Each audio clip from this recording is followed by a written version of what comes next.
Hello everyone, I am Seema Kundu. Welcome to our channel Let's Fly. Students, today we will do the chapter Electoral Politics that we have already start. अगर आपने इसके पहले की video नहीं देखी हैं so you can watch that also. That video is the introductory part of this chapter. So चलिए शुरू करते हैं. बच्चों ये सारे जो वर्ड्स हैं टर्म्स टू रिमेंबर ये पूरे चैप्टर के इम्पोर्टेंट वर्ड हैं जो कि 1 मार्क्स में आ सकते हैं. एज यू नो कि सीबीएसई ने जो है पेपर पैटर्न चेंज कर दिया है.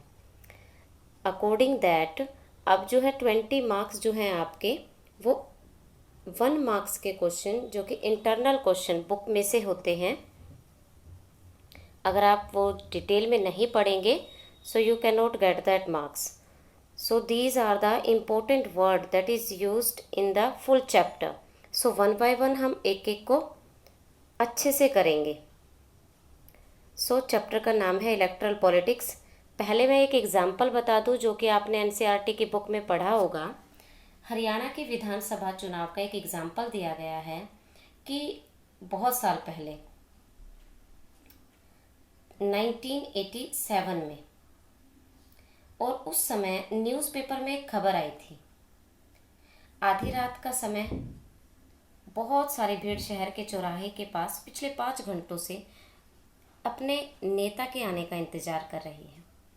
आयोजक भीड़ को बार बार भरोसा दिला रहे हैं कि नेता बस आने ही वाले हैं. जब भी कोई गाड़ी पास से गुजरती है तो लोग अपने नेता को देखने की उम्मीद में उठ खड़े होते हैं.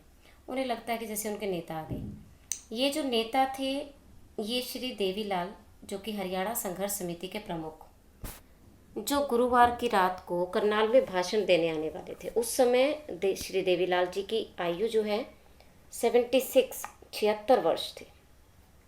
और इन नेता को उस समय बिल्कुल भी फुर्सत नहीं. उनका राजनीतिक कार्यक्रम इतना स्टार्ट होता था जैसे सुबह के 8 बजे वो शुरू करते थे और रात के 11 बजे तक ये जो चलता रहता था. और उस सुबह जिस सुबह की हम बात कर रहे हैं उन्होंने 9 चुनावी सभाओं में पहले भाषण दिया था. पिछले 23 महीने से वो लगातार जनसभाएं कर रहे हैं और चुनाव की तैयारियां कर रहे थे. यह जो है जो ये मैं आपको बता रही हूँ ये 1987 की बात है जो कि चुनाव में उस समय अखबार में छपी थी एक खबर. 1982 से राज्य में जो कि हरियाणा राज्य की बात हो रही है कांग्रेस पार्टी के नेतृत्व वाली सरकार थी और जब विपक्ष के नेता चौधरी देवीलाल जी थे और इन्होंने न्याय युद्ध नामक एक आंदोलन का नेतृत्व किया था और अपनी नई पार्टी लोक दल का गठन किया था जो कि आपने सुना ही होगा इंडियन नेशनल लोक दल. उनकी पार्टी ने अन्य विपक्षी दलों को मिलाकर कांग्रेस के विरुद्ध एक मोर्चा बनाया एलाइज जिसको बोलते हैं. देवीलाल ने अपने चुनाव प्रचार में कहा कि यदि उनकी पार्टी सत्ता में आए तो वो किसानों छोटे व्यापारियों के ऋण माफ़ कर देंगे. उन्होंने वायदा किया कि यदि उनकी सरकार का पहला काम जो है सबसे पहले यही होगा कि उनकी सरकार अगर जीत जाए तो वो जनता को नाराज़ नहीं करेंगे. उनका पहला काम जो है वो ऋण माफ़ी का होगा. देवीलाल के वायदे की ओर आकर्षित जो है बहुत ज़्यादा जनता हुई. जब चुनाव हुए तो उन्होंने लोकदल और उसके सहयोगी दलों के पक्ष में जमकर वोट दिए. लोकदल और उनके सहयोगी पार्टी जो है राज्य विधानसभा की 90 सीटों में से 76 सीटों पे जीत जाते हैं. उनको अकेले ही इंडियन नेशनल लोकदल को 60 सीट मिलती हैं और उन्हें स्पष्ट मेजॉरिटी जो है मिल जाती है. तब कांग्रेस को केवल 5 सीटें मिलती हैं. उस समय के जो मुख्यमंत्री थे चुनाव घोषणा के बाद जो रिज़ल्ट आता है रिज़ल्ट के बाद वो अपना पद छोड़ देते हैं और देवीलाल को जो कि नया चीफ मिनिस्टर जो है नियुक्त कर दिया जाता है गवर्नर के हाथ. जो गवर्नर है वो राज्य के मुख्यमंत्री को शपथ दिलवाता है और सरकार बनाने का गवर्नमेंट बनाने का निमंत्रण देता है. वे चुनावी नतीजों की घोषणा के 3 दिन के अंदर ही मुख्यमंत्री बन गए. मुख्यमंत्री की शपथ लेते ही उन्होंने सबसे पहला काम जो कि उन्होंने वादा किया था छोटे किसान खेतीहर मजदूर और छोटे व्यापारियों का जो जितना भी ऋण था उसको माफ़ कर दिया. उनकी पार्टी ने राज्य में 4 वर्षों तक शासन किया और उसके बाद जैसे कि आपको पता है कि उसके बाद फिर चुनाव होते हैं पर इस बार चुनाव में वो हार जाते हैं. यहाँ पे मैंने आपको ये घटना क्यों बताई है बच्चों. इलेक्शन जो है चुनाव प्रक्रिया जिसमें हम we elect our representative As you know, earlier also I told you it is not possible in a full populated country. All the persons sit together and do the discussion for all the governing body. कि government का सारा काम लोग बैठें और बैठ के फिर बातचीत के द्वारा उसको सुलझाया जाए या काम किया जाए. It can not be possible. ये पॉसिबल ही नहीं है. तो चुनावी प्रक्रिया में यहाँ पे आपको एक एग्जाम्पल दिया गया है कि हर 5 साल के बाद जो है पार्टी चेंज हो जाती है. कि कांग्रेस की सरकार थी, कांग्रेस की सरकार चेंज हुई, एक नई पार्टी ने उसकी जगह ली और उस 5 साल के बाद नेक्स्ट टाइम फिर कांग्रेस की सरकार आ गई. तो यही चुनावी दाव पेच है जो कि आप इस चैप्टर में पढ़ेंगे. तो यहाँ पे पहले इस चैप्टर में मैं आपको कुछ इम्पोर्टेंट टर्म्स जो कि आपको जानने बहुत ज़रूरी हैं, जिनका मीनिंग जो है आपको पता होना चाहिए, जो 1 मार्क्स में आ सकते हैं, क्वेश्चंस में आएंगे, फिर आपका डाउट रहेगा कि इनका मीनिंग क्या है. तो चलिए 1 बाय 1 हम इनको डिस्कस करते हैं. पहला है हमारा असेंबली कॉन्स्टिट्यूएंसी. तो बच्चों, कॉन्स्टिट्यूएंसी का मतलब होता है एरिया, क्षेत्र, जिसको निर्वाचन क्षेत्र जहाँ से उम्मीदवार रिप्रेजेंटेटिव चुनाव के लिए खड़ा होता है. Assembly constituency an area that elect 1 member is called the assembly constituency. वो एरिया, वो क्षेत्र जहाँ से उम्मीदवार चुनाव के लिए खड़ा होता है उसको हम बोलते हैं कॉन्स्टिट्यूएंसी. सेकंड है बैलेट पेपर. हमारी कंट्री में सीक्रेट बैलेट सिस्टम है. इसका मतलब है हिंदी में हम इसको कहते हैं गुप्त मतदान प्रणाली. Secret ballot system, it means that कि जब हम वोट करते हैं तो वहाँ पे किसी को भी देखने की आज्ञा नहीं होती, परमिशन नहीं होती कि हमने किसको वोट दिया. हम गुप्त तरीके से वोट देते हैं. तो अभी तो जैसे ईवीएम मशीन जो है, इलेक्ट्रॉनिक वोटिंग मशीन स्टार्ट हो गई है बच्चों. पहले क्या होता था, पहले एक बॉक्स होता था, एक हमें जो है स्लिप मिलती थी जिसपे कि सभी कैंडिडेट के नाम और उनके सिंबल, पार्टी सिंबल लगे होते थे. वो जो स्लिप होती थी उसको बैलेट पेपर कहा जाता था और उस पर हम जो टिक करके उसको जो है हम उस बैलेट बॉक्स में डालते थे. बट अब जो है ये मशीन ने इसकी जगह ले ली है. नेक्स्ट है बाई इलेक्शन. बाई इलेक्शन का मतलब होता है an election of a new member of parliament और स्टेट असेंबली. की पार्लियामेंट्री के इलेक्शन के लिए लोकसभा या विधानसभा में अगर किसी मंत्री की डेथ हो जाती है तो उस समय जो दोबारा से चुनाव करवाए जाते हैं तो उन इलेक्शन को बाई इलेक्शन कहते हैं. अगर आपको याद हो तो आपने जींद में देखा होगा कि कुछ ही महीने बाकी थे 5 साल पूरे होने में और जो हरिचंद मीठा है उनकी डेथ हो जाती है. तो उसके बाद दोबारा चुनाव हुए थे और उन चुनावों में काफ़ी प्रचार भी हुआ था, पर उनके जो हैं बेटे वो चुनाव जीत जाते हैं, कृष्ण चंद मिड्ढा. तो वो जो है एमएलए हैं हरियाणा से, जींद के. आगे है हमारा code of conduct. Code of conduct a set of norms and guideline. जितनी भी पॉलिटिकल पार्टी हैं, जितने भी इलेक्शन में कैंडिडेट खड़े होते हैं, उनके लिए कुछ रूल रेगुलेशंस होते हैं, उन्हें उनका पालन करना होता है. तो वो जो रूल रेगुलेशंस हैं, गाइडलाइंस हैं, उनको हम कोड ऑफ कंडक्ट बोलते हैं. तो इनको हम हिंदी में आचार संहिता भी कहते हैं. A set of norms and guidelines to be followed by political party and contesting candidate during election time. Election के समय कैंडिडेट और पॉलिटिकल पार्टी जिन रूल रेगुलेशंस का प्रयोग करती हैं, यूज़ करती हैं, फॉलो करती हैं, उसको हम कोड ऑफ कंडक्ट बोलते हैं. नेक्स्ट है इलेक्शन. इलेक्शन क्या है? Election is a mechanism by विच, वह प्रक्रिया है जिसमें लोग अपने रिप्रेजेंटेटिव को आफ्टर रेगुलर इंटरवल के बाद चूज़ करते हैं. Change them if they wish to do so. और आफ्टर इंटरवल, जैसे अपनी कंट्री में 5 साल का समय, उसके बाद हम अपने कैंडिडेट को दोबारा से चूज़ करते हैं. नेक्स्ट है इलेक्शन कमीशन.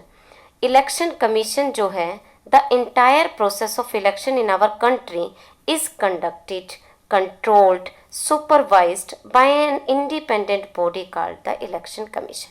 कि हमारी कंट्री में इलेक्शन कमीशन है जो कि पूरी प्रक्रिया, चुनाव किस डेट को होंगे, कहाँ होंगे, किस एरिया में होंगे, किस तरह से पूरी प्रक्रिया, उसमें गवर्नमेंट का कोई इंटरफेयर नहीं होता. That is why they use the independent word. So election commission जो कि फुल चुनाव प्रक्रिया का control, supervise everything did by the election commission.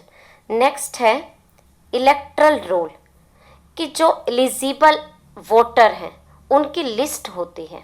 जो भी 18 ईयर अबव हो जाते हैं वो अपना जो है वोटर कार्ड बनवाते हैं, और उस वोटर लिस्ट में उसकी सारी इंफॉर्मेशन होती है उस एरिया की।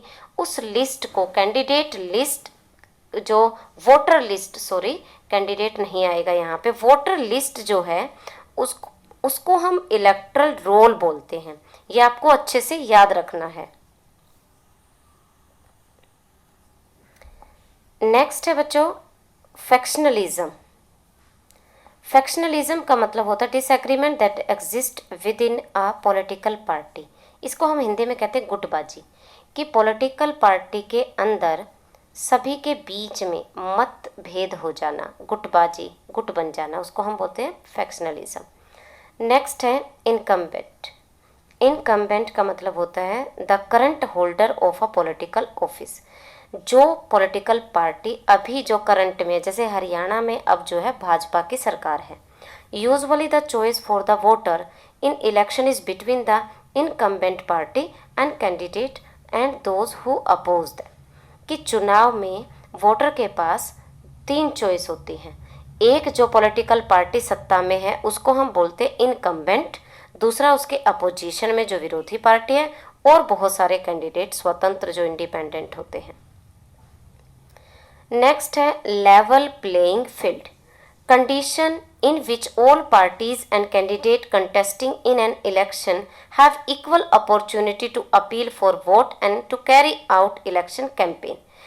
लेवल प्लेइंग फील्ड का मतलब है कि जब चुनाव होते हैं, इसमें ये कोई फर्क नहीं पड़ता कि किसकी सरकार है, उस सरकार के कैंडिडेट, अपोजिशन पार्टी के और इंडिपेंडेंट सभी प्रत्याशियों को, सभी कैंडिडेट को चुनाव प्रचार करने का, अपील करने का वोट, सभी जो रूल रेगुलेशंस के अकॉर्डिंग कैंपेन होते हैं वो सभी को इक्वली अधिकार है।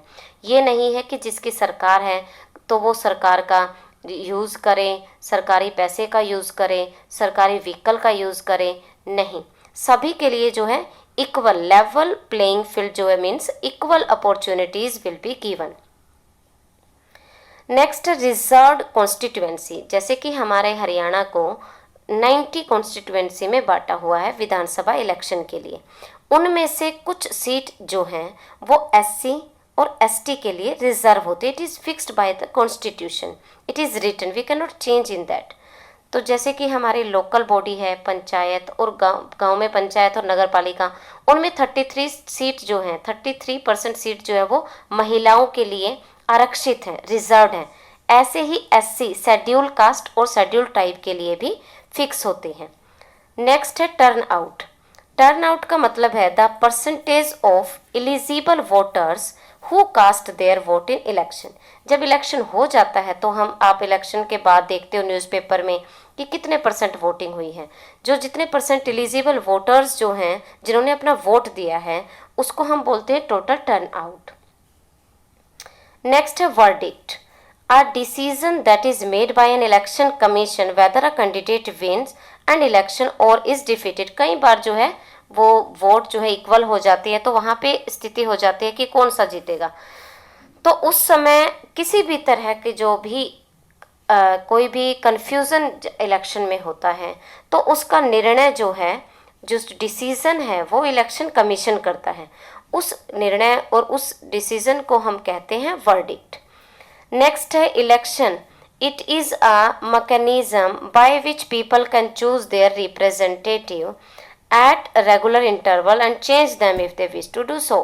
जैसे कि मैंने पहले भी आपको बताया कि इलेक्शन वो प्रक्रिया है जिसमें पीपल जो है अपने रिप्रेजेंटेटिव को चुनते हैं, और हम जो है in an election voter can choose, हमारे पास क्या क्या, हम क्या करते हैं choice, who will make law for them, कि हमारे लिए रूल रेगुलेशंस जो है कौन बनाएगा, who will form the government, government कौन फॉर्म करेगा, and who will take the major decision on behalf of us, this all things we will give in the hand of our representative party whose policies will guide the government in law making। किस political party की जो guidelines है वो हमें अच्छी लगेंगी, जो government को गवर्न करेंगी। सो यहाँ पे जो है हमारा सिर्फ अभी भी एक इंट्रोडक्टरी मैं पहले बता चुकी हूँ आपको वीडियो में, और ये भी हमारी इंट्रोडक्टरी टाइप ही वीडियो है जिसमें आपने बहुत सारे वर्ड्स के बारे में इंफॉर्मेशन गेट की। तो बच्चों यहीं पे हम अपनी वीडियो को स्टॉप करेंगे। And if you like this video, please like, share and subscribe this channel and press the bell icon to get the notifications for the new video. So आज के लिए हम आपके लिए क्वेश्चन है जो आपको कमेंट बॉक्स में करना है कि जो हमारी उत्तर प्रदेश की विधानसभा है उसमें जो है कितनी सीटें हैं। जैसे कि हमारी लेजिस्लेटिव असेंबली हरियाणा में 90 सीट हैं, इसी प्रकार उत्तर प्रदेश की जो विधानसभा है, जो लेजिस्लेटिव असेंबली है, वहाँ पे कितनी सीटें हैं। So you have to give the answer in the comment box. मैं हूँ आपकी टीचर सीमा कुंडू। नमस्कार।